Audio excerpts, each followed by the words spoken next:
ओम शांति। आज के अव्यक्त महावाक्य हैं 15 अप्रैल 1992 के। मुरली का टाइटल है ब्राह्मणों की दो निशानियां, निश्चय और विजय। अव्यक्त बाप दादा निश्चय बुद्धि श्रेष्ठ आत्माओं प्रति बोले।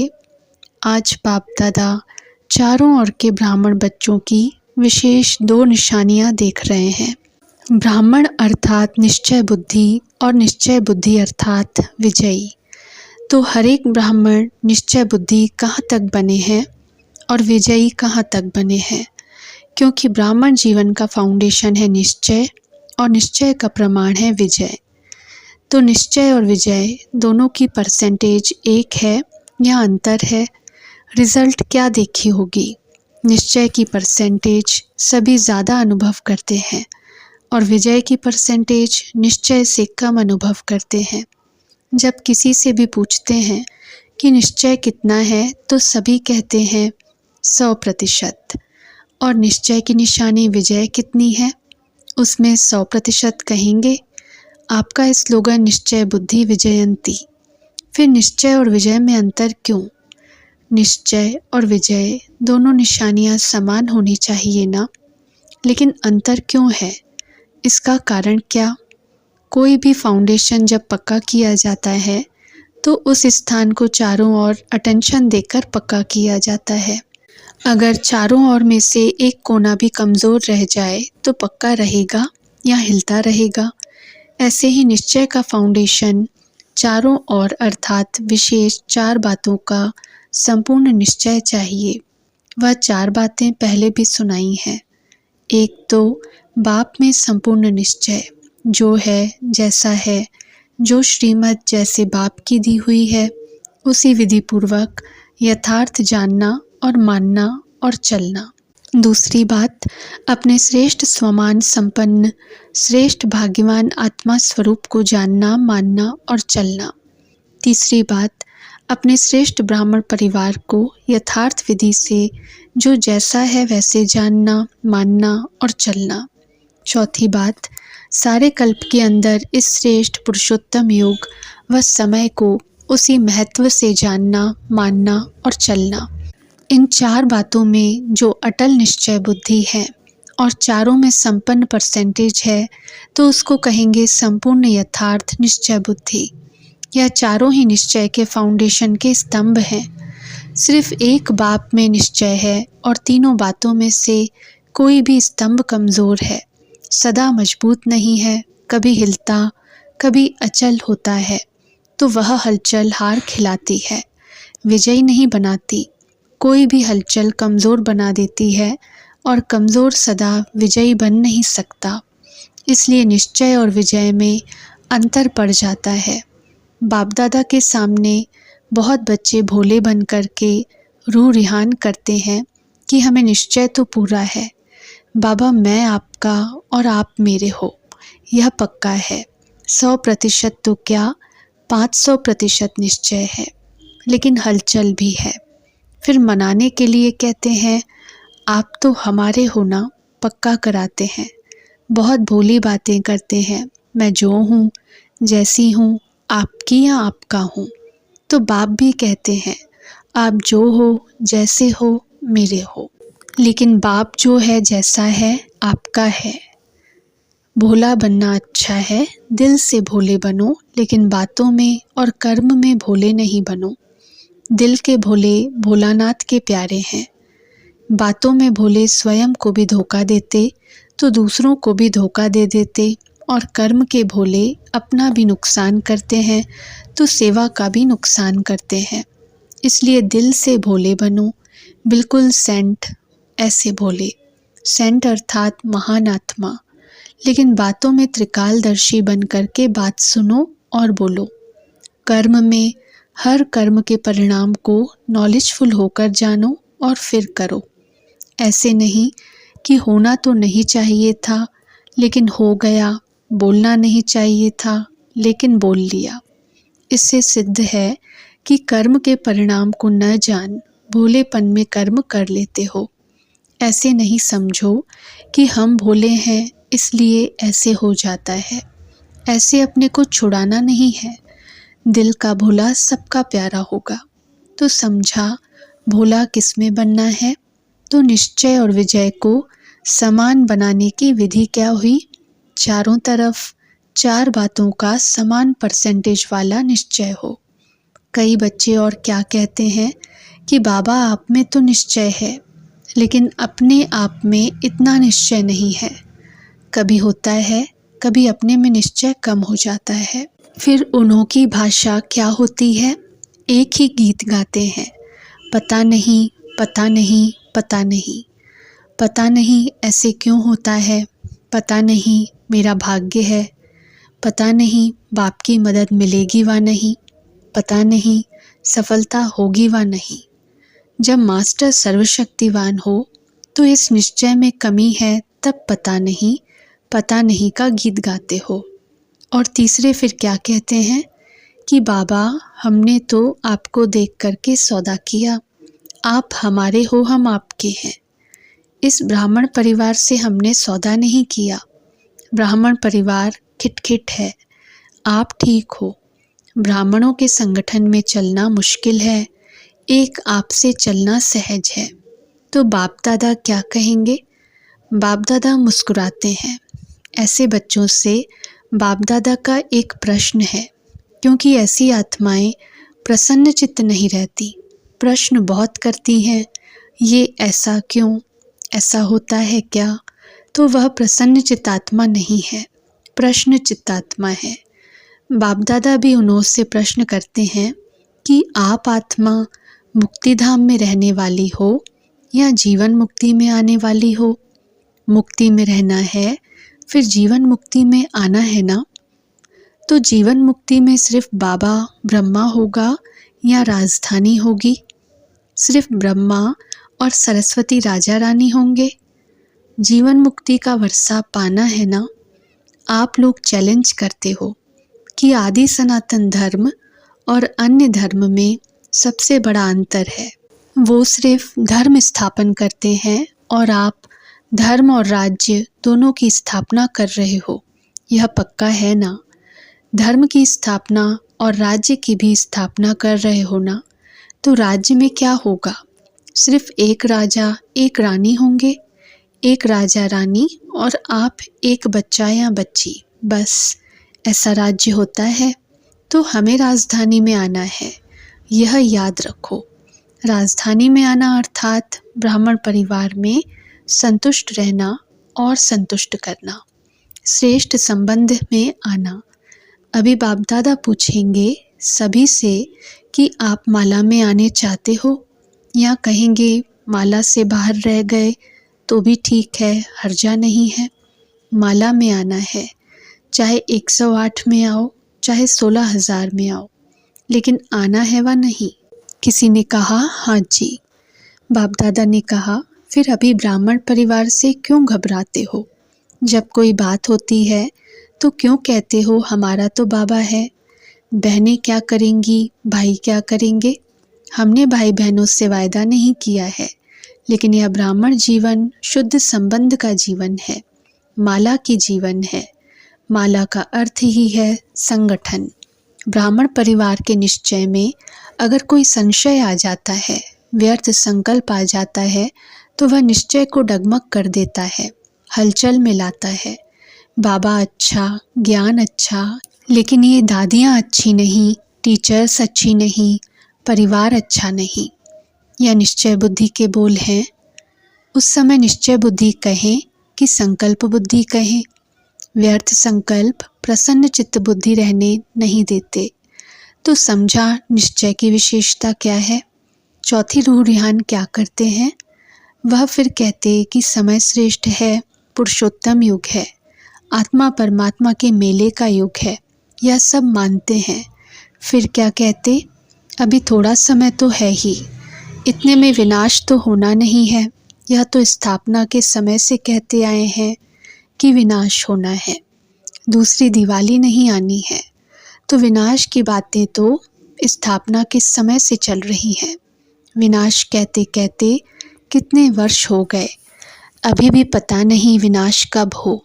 थोड़ा सा अलबेले के, आलस्य के, ढीले पुरुषार्थ के डनलप के तकिए में आराम कर लें। समय पर ठीक हो जाएंगे। बाप को भी यह पक्का कराते हैं कि आप देखना, हम समय पर बहुत नंबर आगे ले लेंगे। लेकिन बाप दादा ऐसे बच्चों को सदा सावधान करते हैं कि समय पर जागे और समय प्रमाण परिवर्तन किया तो यह कोई बड़ी बात नहीं है, लेकिन समय के पहले परिवर्तन किया तो आपके पुरुषार्थ में यह पुरुषार्थ की मार्क्स जमा होगी, और अगर समय पर किया तो समय को मार्क्स मिलेगी, आपको नहीं मिलेगी। तो टोटल रिजल्ट में अलबेले या आलस्य के नींद के कारण धोखा खा लेंगे। यह भी कुंभकर्ण के नींद का अंश है। बड़ा कुंभकर्ण नहीं है, छोटा है। फिर उसको क्या हुआ? अपने को बचा सका? नहीं बच सका ना। तो अंत समय में भी अपने को फुल पास के योग्य नहीं बना सकेंगे। समझा?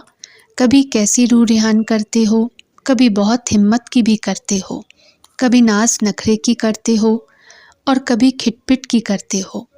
आज इस वर्ष के सीजन का संपन्न है, समाप्ति नहीं कहेंगे, संपन्न हो रहा है, इसलिए रिजल्ट सुना रहे हैं। तो अभी क्या करना है?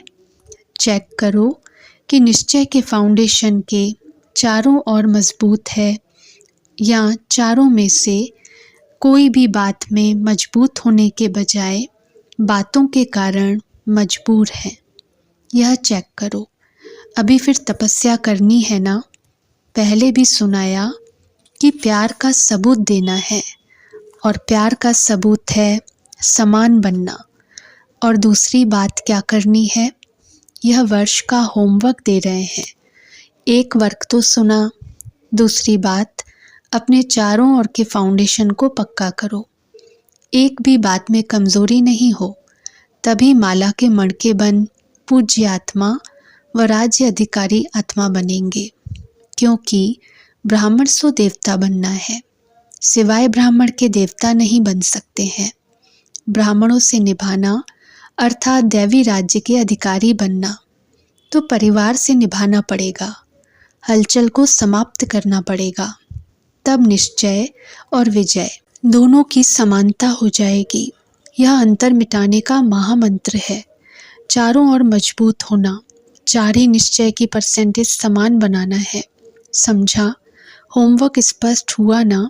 अच्छे स्टूडेंट होना, या कहेंगे कि अपने सेंटर के होम में गए, प्रवृत्ति के होम में गए तो होम में ही होमवर्क रख कर आए, ऐसे तो नहीं कहेंगे ना। होशियार स्टूडेंट की निशानी क्या होती है? होमवर्क में भी नंबर 1 तो प्रैक्टिकल पढ़ाई में भी नंबर 1, क्योंकि मार्क्स जमा होती हैं। अच्छा, और क्या रिजल्ट देखी? वर्तमान समय बच्चों की 2 होशियारी देखी। अपनी होशियारी तो जानते होंगे ना। पहली होशियारी क्या देखी? स्व को देखना और पर को देखना। स्वदर्शन चक्रधारी बनना या परदर्शन चक्रधारी बनना, 2 बातें हैं ना। मेजॉरिटी किस में होशियार हैं? बाप दादा ने पहले भी सुनाया है कि कई बच्चों की नज़दीक की नज़र बहुत तेज़ हो रही है और कई बच्चों की फिर दूर की नज़र बहुत तेज़ हो रही है। लेकिन मेजॉरिटी की दूर की नज़र तेज़ है, नज़दीक की नज़र कुछ ढीली है। देखना चाहते हैं लेकिन स्पष्ट देख नहीं पाते हैं। और फिर होशियारी क्या करते हैं? कोई भी बात होगी तो अपने को सेफ रखने के लिए दूसरों की बात बड़ी करके स्पष्ट सुनाएंगे, अपनी बड़ी बात को छोटा करेंगे और दूसरे की छोटी बात को बड़ा करेंगे। यह होशियारी मेजॉरिटी की देखी।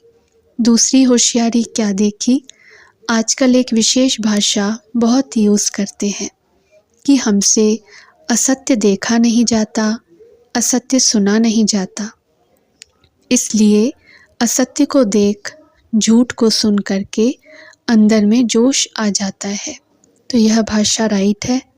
अगर वह असत्य है और आपको असत्य को देख जोश आता है, तो जोश सत्य है या असत्य है? जोश भी तो असत्य है ना। हम यह करके दिखाएंगे, असत्य को ख़त्म करके दिखाएंगे। यह चैलेंज करना राइट है? यह सदैव याद रखो कि सत्यता की निशानी क्या है। जो स्वयं सत्यता पर है और असत्य को ख़त्म करना चाहता है। लक्ष्य तो बहुत अच्छा है, लेकिन असत्यता को ख़त्म करने के लिए अपने में भी सत्यता की शक्ति चाहिए। आवेशता या जोश यह सत्यता की निशानी है। सत्यता में जोश आएगा तो अगर झूठ को देख करके मुझे गुस्सा आता है तो राइट है। कोई आग लगाएगा तो सेक नहीं आएगा कि सेक प्रूफ हो सकते हैं। अगर हमें नॉलेज है कि यह असत्यता की आग है और आग का सेक होता है, तो पहले अपने को सेव करेंगे ना कि सेक में थोड़ा सा जल भी जाए तो चलेगा, हर्जा नहीं। तो सदैव यह याद रखो कि सत्यता की निशानी है सभ्यता। अगर आप सच्चे हो, सत्यता की शक्ति आप में है, तो सभ्यता को कभी नहीं छोड़ेंगे। सत्यता को सिद्ध करो, लेकिन सभ्यता पूर्ण। अगर सभ्यता को छोड़कर असभ्यता में आकर के सत्य को सिद्ध करना चाहते हो, तो वह सत्य सिद्ध नहीं होगा। आप सत्य को सिद्ध करना चाहते हो, लेकिन सभ्यता को छोड़ करके अगर सत्यता को सिद्ध करेंगे तो जिद हो जाएगा, सिद्ध नहीं। असभ्यता की निशानी है जिद और सभ्यता की निशानी है निर्माण। सत्यता को सिद्ध करने वाला सदैव स्वयं निर्माण होकर सभ्यता पूर्वक व्यवहार करेगा। समझा? दूसरी होशियारी, ऐसे होशियार नहीं बनना। तो यह भी होमवर्क है कि ऐसे होशियारी को छोड़कर निर्माण बनो।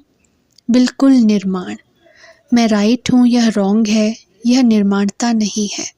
दुनिया वाले भी कहते हैं कि सत्य को अगर कोई सिद्ध करता है तो कुछ न कुछ समाया हुआ है। कई बच्चों की भाषा हो गई है, मैं बिल्कुल सच बोलता हूँ, 100% सत्य बोलता हूँ। लेकिन सत्य को सिद्ध करने की आवश्यकता नहीं है। सत्य ऐसा सूर्य है जो छिप नहीं सकता। चाहे कितनी भी दीवारें कोई आगे लाए, लेकिन सत्यता का प्रकाश कभी छिप नहीं सकता। सच्चा आदमी कभी अपने को यह नहीं कहेगा कि मैं सच्चा हूँ। दूसरा कहे कि आप सच्चे हो और भी हंसी की बात सुनाए। सुनने का इंटरेस्ट अच्छा है, करने का भी है ना। बाप दादा को एक बात पर बड़ी हंसी आती है। वर्तमान समय कई बच्चों के समाचार आते हैं, बाप को भी चैलेंज कर रहे हैं कि बाप दादा ने कहा है ना कि टीचर्स को चेंज करेंगे, अभी देखेंगे बाबा क्या करता है। जो कहा है वह करता है या नहीं करता है। बाप ने कहा है तो बाप पर है, बाप करे या न करे। या ऐसे चैलेंज करनी है कि कहा है तो करना ही है। बाप को जो करना है वह न किसके कहने से करेंगे, वह किसके ना कहने से नहीं करेंगे। लेकिन बाप को भी चैलेंज के बहुत अच्छे पत्र आते हैं। जो टीचर्स से नाराज़ हैं उन्हों को यह चांस बड़ा मिल गया है। कल्याणकारी बाप हर कार्य में जो भी करेगा वह कल्याणकारी ही होता है। यह भूल जाते हैं और फिर डायरेक्शन के पत्र लिख रहे हैं कि आप ज़रूर करना। बाप के भी शिक्षक बहुत बन गए ना, तो बाप अपने ऐसे बच्चों को भी मुबारक देते हैं। लेकिन सदा संयम में स्वयं को आगे बढ़ाते चलो। सभ्यता पूर्वक बोल, सभ्यता पूर्वक चलन, इसमें ही सफलता होती है। अगर सत्यता है और सभ्यता नहीं है तो सफलता नहीं मिलती है, और सफलता नहीं मिलती तो और जोश में आते हैं, और जब जोश में कोई होश नहीं रहता, क्या कर रहे हैं, क्या कह रहे हैं, वह भी होश नहीं आता। और जब होश नहीं होता तो माया को चांस मिल जाता है बेहोश करने का। इसलिए अगर कोई असत्य बात देखते भी हो, सुनते भी हो, तो असत्य वायुमंडल नहीं फैलाओ। कई कहते हैं यह पाप कर्म है ना, पाप कर्म देखा नहीं जाता, और स्वयं वायुमंडल में असत्यता की बातें फैलाना यह क्या है, इसको क्या कहेंगे। पुण्य कर रहे हैं ना वे, असत्य देखा व सुना, फिर भी परिवार है।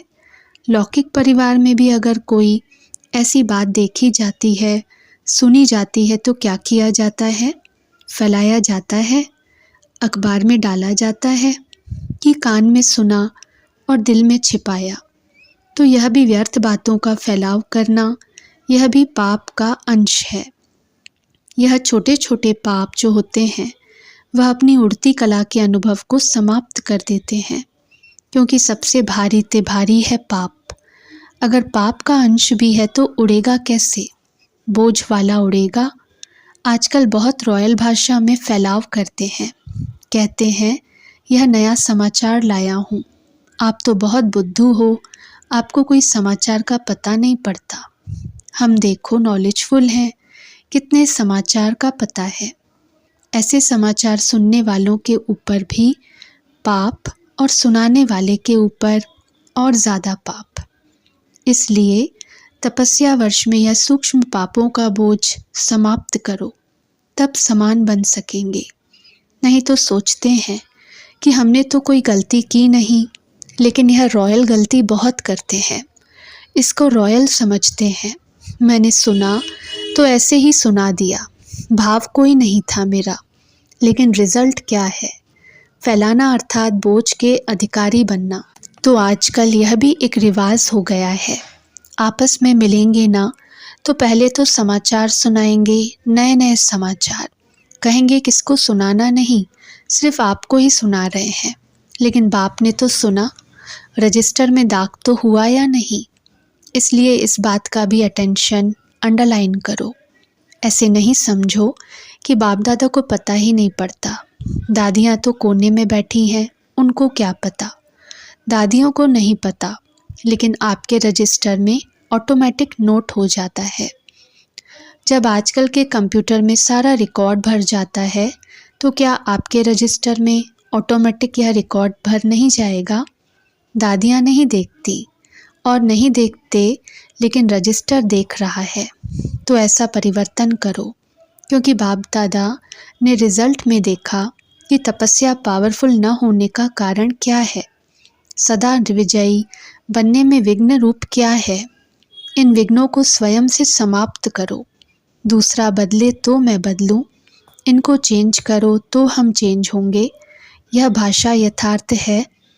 बड़ों के आगे बात रखना, इसके लिए सबको हक है, लेकिन सत्यता और सभ्यता पूर्वक। अब कितने होमवर्क मिले? इस वर्ष में ऐसे कोई रजिस्टर में सूक्ष्म दाग भी नहीं आने चाहिए। तब बाप कहेगा कि हाँ, बाप से प्यार है। नहीं तो समझते हैं कि यह बाप को भी खुश करते हैं, अपने को भी खुश करते हैं। व्यर्थ समाचार बिल्कुल समाप्त होने चाहिए। यह एक हॉबी बहुत बढ़ती जा रही है और यही तपस्या का विघ्न है। हर एक समझे कि इस हॉबी को स्वयं में समाप्त करने की मैं जिम्मेवारी लूं। समझा, दूसरे कर रहे थे तो मैंने भी कर लिया, चार बोल रहे थे तो मैंने भी एक शब्द बोल दिया। तो क्या यह राइट है? इस शौक को ख़त्म करने की हिम्मत है? यह अभी नया फैशन निकला है ब्राह्मण कुल में, लेकिन है उल्टा फैशन। तो इसका समाप्ति समारोह करने की हिम्मत है?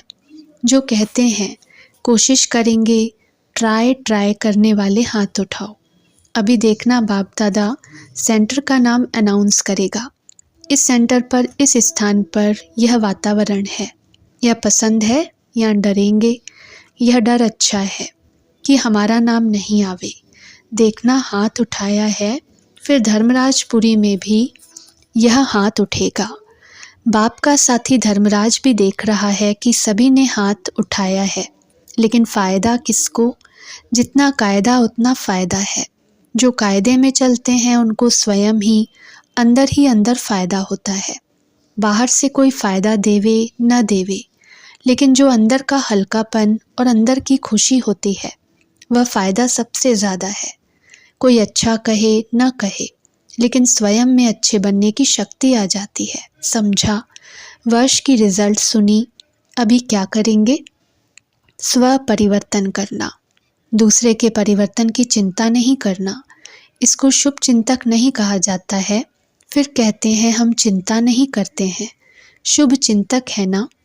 लेकिन स्व को भूल दूसरे के शुभ चिंतक बनना, इसको शुभ चिंतक नहीं कहा जाता है। सर्व के साथ पहले स्व होना चाहिए। स्व नहीं और सर्व के शुभ चिंतक बनने चलो तो तीर नहीं लगेगा, सफलता नहीं मिलेगी। पहले स्व और स्व के साथ सर्व, यही बाप दादा का बच्चों से दिल का प्यार है। प्यार की निशानी है कि प्यार करने वाले की कोई कमी देख नहीं सकते, कोई कमी सुन नहीं सकेंगे, उसको भी संपन्न बनाएंगे। यह है दिल का सच्चा प्यार। बाप दादा दिल वाला है, इसलिए दिल का प्यार है। हर एक बच्चे को समान और श्रेष्ठ देखने चाहते हैं। हर एक बच्चे को सफलता मूर्त देखने चाहते हैं, मेहनत मूर्त नहीं, सफलता मूर्त। अच्छा, आज बड़ा डोज मिला है, हजम करने की शक्ति है ना? घबरा तो नहीं गए कि आज बाप दादा ने यह क्या कह दिया? अच्छा, चारों ओर के सदा निश्चय बुद्धि श्रेष्ठ आत्माओं को, सदा निश्चय और विजय को समानता में लाने वाले तीव्र पुरुषार्थी आत्माओं को, सदा स्वमान में रह स्व परिवर्तन और सर्व के परिवर्तन के यथार्थ कल्याण की भावना रखने वाली आत्माओं को, सदा बाप के समान बन प्यार का सबूत देने वाली आत्माओं को, सदा यथार्थ रूह रिहान कर व्यर्थ बातों को समाप्त करने वाली आत्माओं को दिल वाला बाप दादा का याद प्यार और नमस्ते। अच्छा, ओम शांति।